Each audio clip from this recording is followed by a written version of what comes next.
Bonjour, je suis Ivan Kamga, ingénieur système et réseau au sein du groupe ICCNet.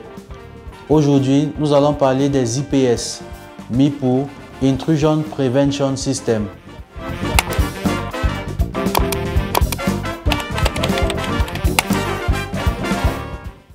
Alors, qu'est-ce qu'un IPS?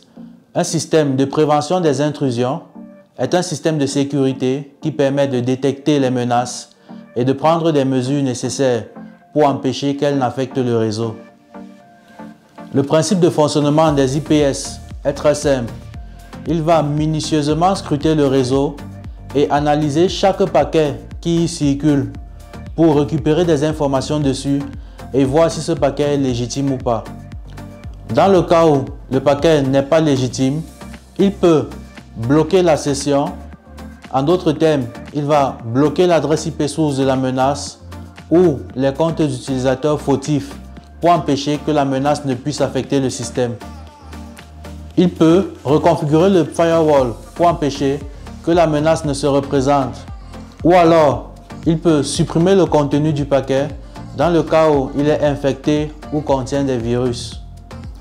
Le principe de fonctionnement des IPS est basé sur trois types de prévention. Notamment, nous avons la prévention basée sur les signatures. Ici, chaque menace est identifiée par une signature précise.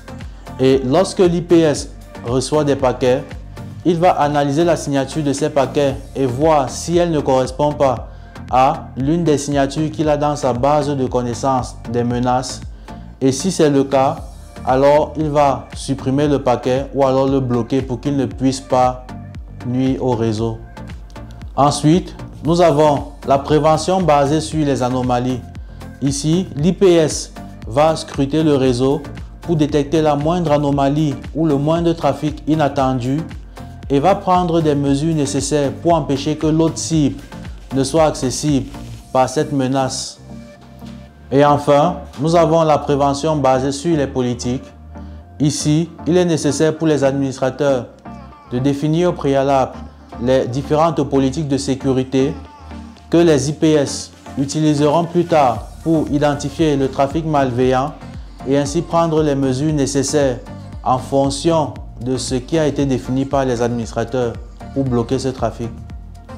Dans la pratique, les IPS sont utilisés pour surveiller et protéger le réseau, par exemple pour anticiper des attaques par déni de service et prendre des mesures nécessaires pour empêcher qu'elles n'affectent le réseau.